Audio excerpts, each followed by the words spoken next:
ধারণ ক্ষমতার চেয়েও বেশি লাশ পড়ে আছে ঢাকা মেডিকেলের মর্গের হিমঘরে। অভিযোগ আছে ঢাকার 2 সিটি কর্পোরেশনের অসহযোগিতার কারণেই দীর্ঘদিনেও দাফন হচ্ছে না বেওয়ারিশ মরদেহ। এমন বাস্তবতায় এসব লাশের শেষ পরিণতির সিদ্ধান্ত জানতে আদালতের দ্বারস্থ হয়েছে পুলিশ। রমিজ হোসেনের প্রতিবেদন। 2 কোটিরও বেশি মানুষের এই নগরীর বিভিন্ন প্রান্ত থেকে নাম পরিচয়হীন মরদেহের ঠাঁই হয় বিভিন্ন হাসপাতালের মর্গে।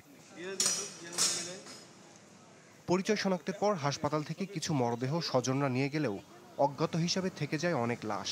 কিছুদিন পর পর এসব মরদেহের ছবি, ডিএনএ স্যাম্পল রেখে আঞ্জুমান মফিদুল ইসলামের মাধ্যমে দাফন করা হতো।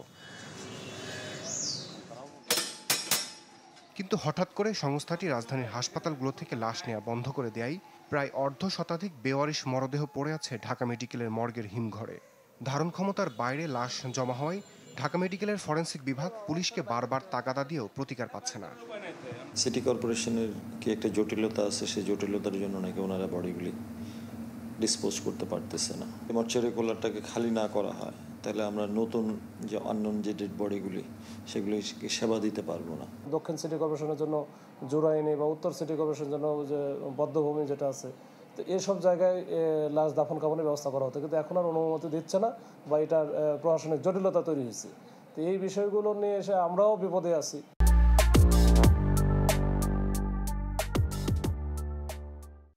দীর্ঘদিন বেওয়ারিশ লাশ দাফন করে আসা আঞ্জুমান মফিদুল ইসলামের দাবি, ঢাকা দক্ষিণ সিটি এলাকা থেকে উদ্ধার করা মরদেহের 3 ভাগের 1 ভাগ দাফনের অনুমতি দিত ডিএসসিসি। বাকি মরদেহের দাফন করা হতো উত্তর সিটির গোরস্থানে। কিন্তু সম্প্রতি উত্তর সিটির বাইরে থেকে উদ্ধার হওয়া মরদেহ দাফনের অনুমতি দিচ্ছে না ডিএনসিসি। এই জটিলতায় মর্গ থেকে মরদেহ নিতে পারছে না সংস্থাটি। এইসব বিষয়ে ঢাকা দক্ষিণ সিটির অজুহাত পর্যাপ্ত জায়গা না থাকার, আর উত্তর সিটি বলছে অন্য এলাকার নাম পরিচয়হীন মরদেহ দাফনের অনুমতি দেবে না তারা।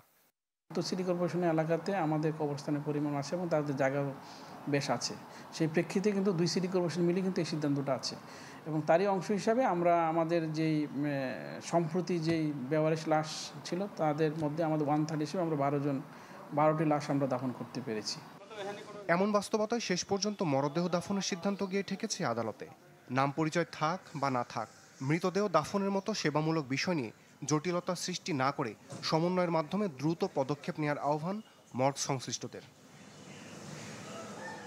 রমিজ হোসাইন, চ্যানেল 24, ঢাকা।